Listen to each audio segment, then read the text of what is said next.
¿Qué sucede en el país?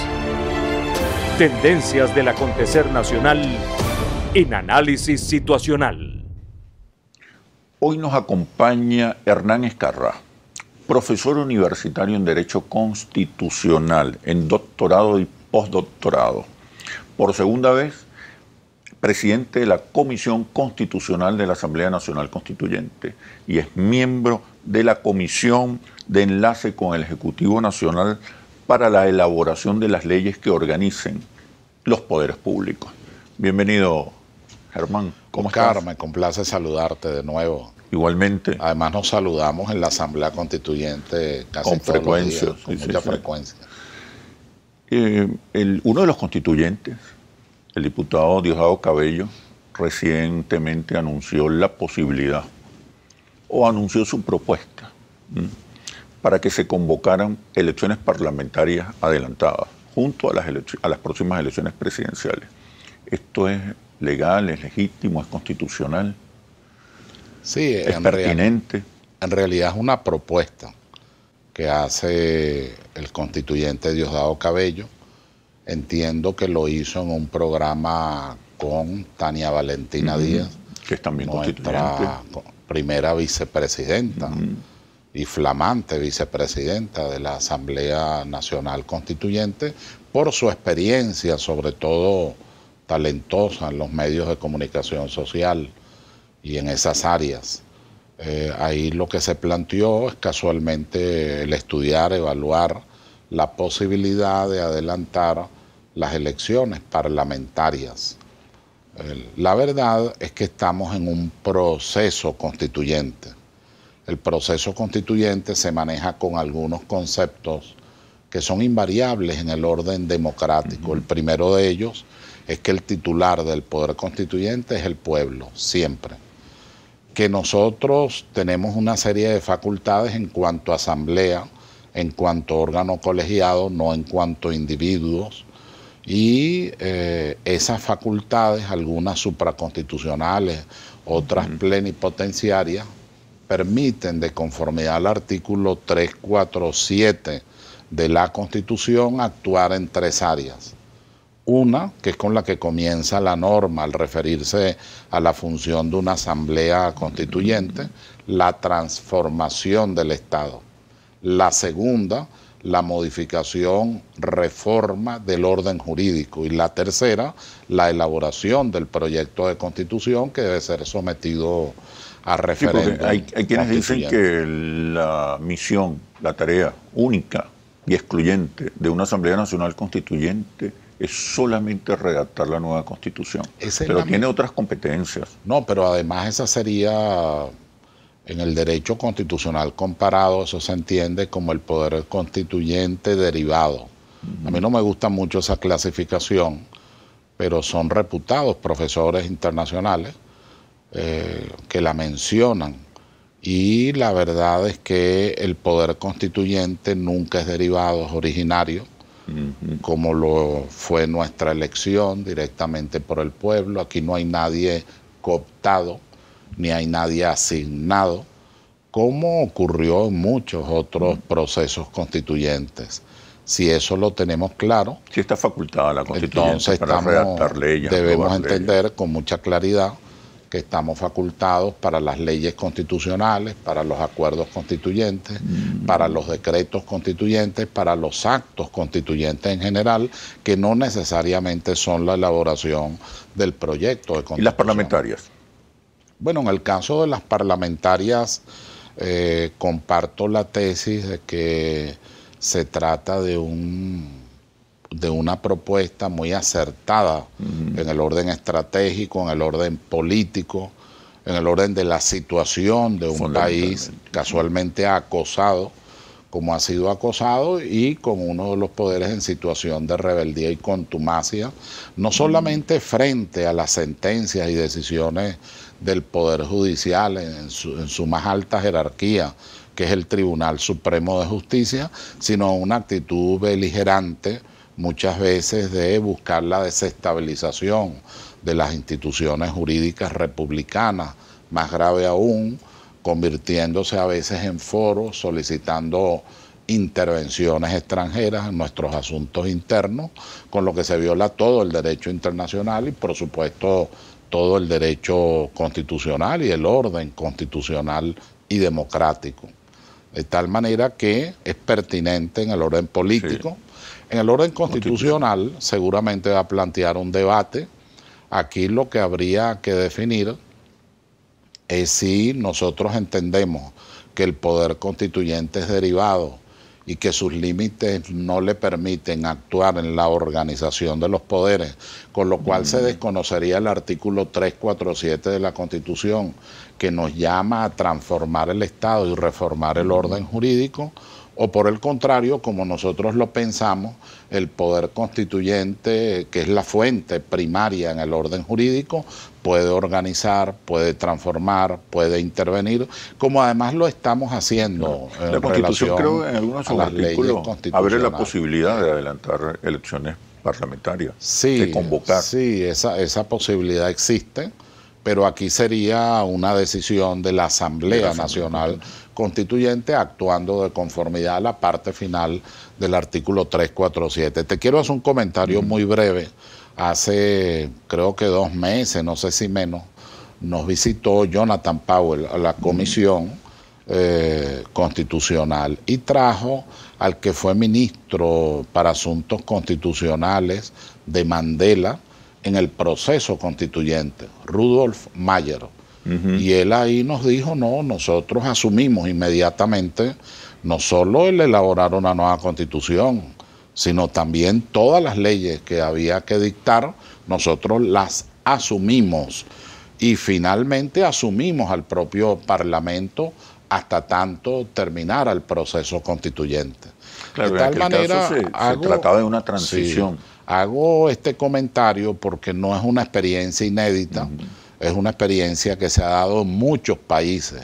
Se dio en Alemania, 1919, se dio en Francia en ocasión de la Constitución de la Quinta República, se dio incluso también, fíjate tú que hecho tan curioso, en España, donde había una situación un poco más compleja, porque no se trataba solo de la transición del franquismo al sistema parlamentario y la democracia, sino se trataba además de proponer una nueva fórmula política con la que ellos se han desenvuelto, que es la de la monarquía parlamentaria. Ahora que mencionas esas experiencias, ¿qué similitud hay? Porque me hablas de experiencias donde se produjeron rupturas, donde claramente se planteaba una transición, sobre todo de un modelo dictatorial totalitario a un modelo democrático. ¿En qué se parece en esas circunstancias a las nuestras? Pero me respondes después de los comerciales, por favor. Claro, Oscar. Ya venimos.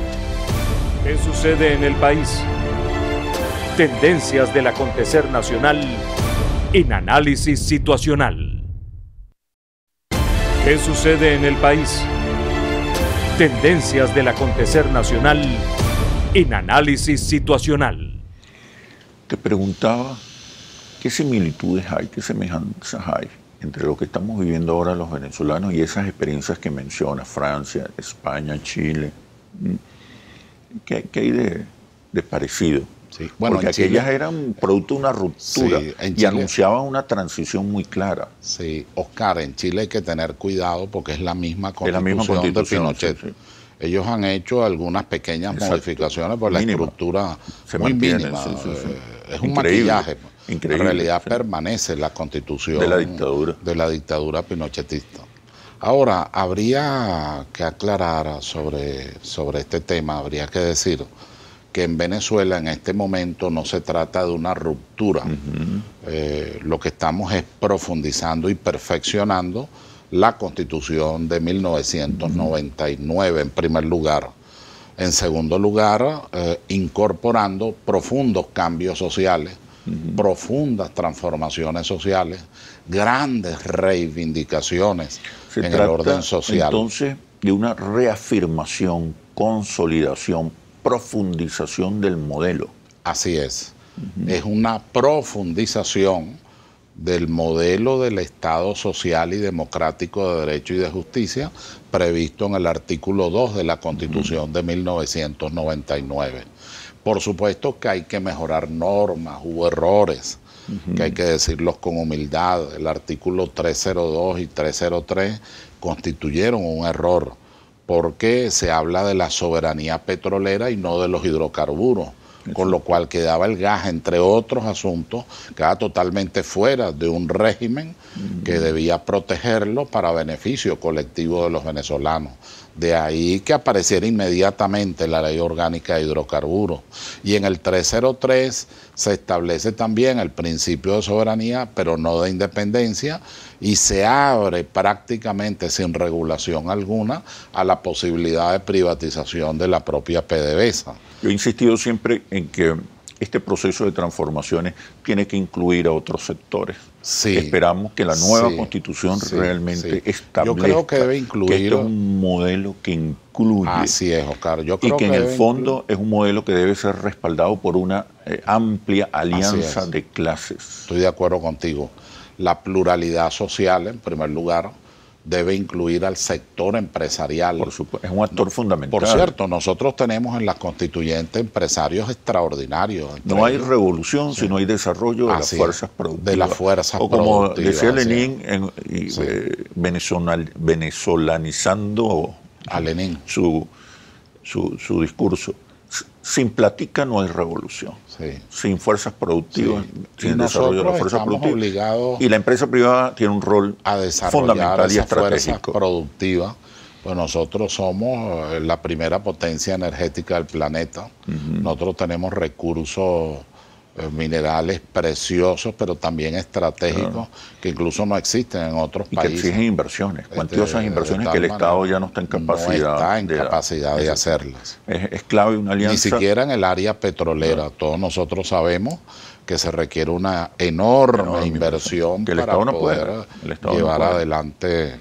No hay renta para financiar esas inversiones. Pero a eso hay que agregar, consolidar una clase media profesional, la llamada clase media popular, una burguesía productiva, patriótica, nacionalista, comprometida pues con los intereses nacionales.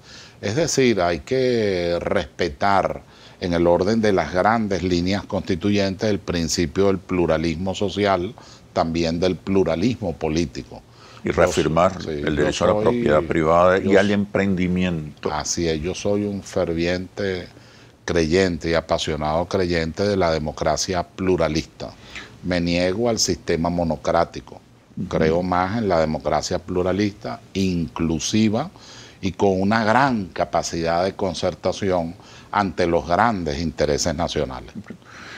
A la luz del derecho internacional, ¿qué legitimidad hay con relación a la feroz política de sanciones que busca el cerco, la asfixia económica y financiera del país? A la luz del derecho internacional, ¿esto es posible? ¿Esto es legítimo?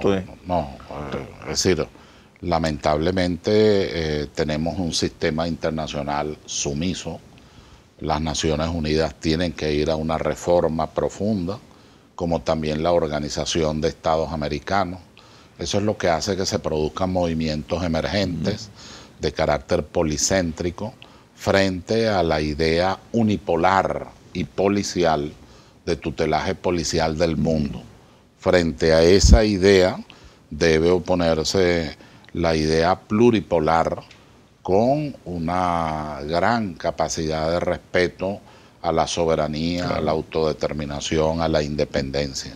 Hace unos años, haciendo estudios de ciencias políticas en la Simón Bolívar, casualmente mi tesis fue esa, sobre el tema de la unipolaridad policial frente a la necesidad de que emergiera un sistema internacional pluripolar. Pero esto debe ser denunciado. ¿A qué instancias debería denunciarse la amenaza a la soberanía y a la autodeterminación? La instancia son las Naciones Unidas, la instancia son las organizaciones jurídicas internacionales, pero ellas están en su inmensa mayoría subordinadas a esa visión unipolar de la realidad política mundial. Por el contrario, yo creo que hay que fortalecer al interior de los pueblos, al interior de las colectividades de las naciones, todos aquellos movimientos emergentes. Fíjate, por ejemplo, en Estados Unidos, yo recuerdo hace 2, 3 años, fui invitado a hacer una exposición en la Comisión de Política Exterior del Senado. Y antes de ir allá, bueno, hicimos algunas visitas, entre ellas a los que allá llaman centros de pensamiento progresivo. Y la verdad es que fue extraordinario, además del conocimiento, de la identificación, incluso te diría política, con Venezuela, los apoyos, eso nosotros tenemos que promoverlo, tenemos que estimularlo, porque eso no solo se da en Estados Unidos, eso se da en todo el continente. Hay que disputar la opinión pública internacional. Así es. Que está hoy controlada, manipulada, asediando dirigida a Venezuela, manejando los falsos positivos como hace Colombia, con mucho acierto, por cierto. Disculpa la redundancia, en lo que es el manejo de los falsos positivos, como está haciéndolo ahorita en esta situación de la frontera caliente en Cúcuta. De tal manera que frente a eso Venezuela tiene que tener una visión estratégica y comunicacional, pienso que diferente. Sí. Se anuncia el establecimiento de corredores humanitarios, de campamentos humanitarios en la frontera. ¿Esto es legítimo? ¿Esto tiene algún sustento jurídico desde el punto de vista del derecho internacional? Pero me responde cuando regresemos nuevamente de los comerciales. Claro que sí. Ya venimos. ¿Qué sucede en el país? Tendencias del acontecer nacional en Análisis Situacional. ¿Qué sucede en el país? Tendencias del acontecer nacional en Análisis Situacional. Te preguntaba, Germán, sobre el anuncio por parte de gobiernos de países vecinos de instalar corredores humanitarios, campamentos humanitarios, supuestamente para gestionar la migración. Eso altera el sistema de seguridad colectiva, también la doctrina de defensa nacional, porque es una manera de expresar el paramilitarismo y es una manera también de intervenir en otros países. Además, aunque esto suene duro, es una manera de hacer negocios, como ha ocurrido con Haití, como ocurrió con las migraciones europeas, como ha ocurrido con varios de los estados nacionales europeos, que al final las grandes inversiones que allí se hacen en el orden internacional no son para esos corredores, sino tienen otros objetivos y otros intereses. Pero en el orden estricto de la seguridad y defensa de la nación es buscar alterar nuestra doctrina de seguridad colectiva y alterar nuestra soberanía. Yo creo que el presidente Maduro fue muy enfático, muy claro, y el país lo apoya en eso, cuando le dijo al presidente Santos: usted del lado de allá, del lado de acá, yo voy a tomar las decisiones que como jefe de Estado tengo que tomar. Ha sido mucho más grave la migración de colombianos al resto del mundo. Bueno, 6 millones que los queremos. Solo en Venezuela. Los queremos. Se habla de más de cerca de 10 millones en el planeta.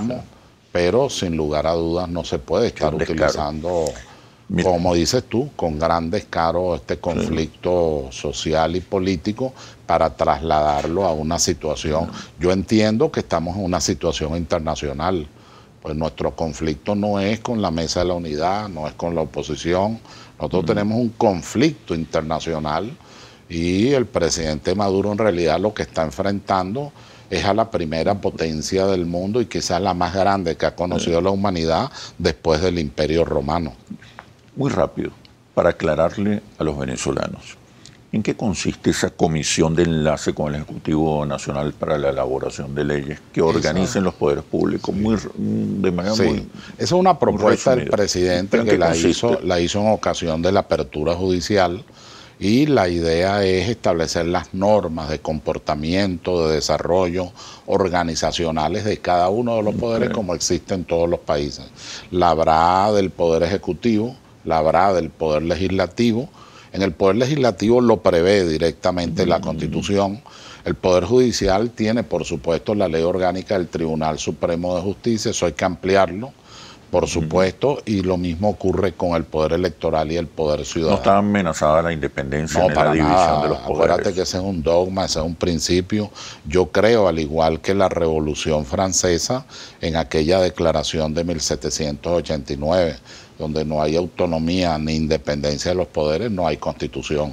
Ese es un dogma para quienes creemos en la república, en la democracia, en los derechos humanos fundamentales. Y sobre todo porque hay una constituyente plural. Hay una constituyente plural, muy plural, crítica, genuina en la expresión del país nacional. Representativa de muy todos los representativa. sectores. Yo creo que eso es una garantía que los venezolanos deben percibir. Y ahí lo que se percibe es la lucha por la democracia, por los derechos humanos y además con un hondo y gran contenido social y humanista. Por la inclusión de todos. Por la el país inclusión lo de todos construimos los entre sectores, todos. sí. Todos son muy importantes. Estamos en un periodo de construcción realmente. Bueno, Germán, muchísimas gracias por Gracias, este análisis Oscar, situacional. Nos vemos en la constituyente. Nos vemos en la constitución. Ahora. Hasta pronto. Hasta pronto. Así concluye este análisis situacional. Los invito a seguirnos por nuestras redes sociales @interlaces y @asituacional o visite nuestro portal interlaces.com. Soy Oscar Chemmel y los espero en un próximo análisis situacional por Globovisión. Aquí nos vemos todos.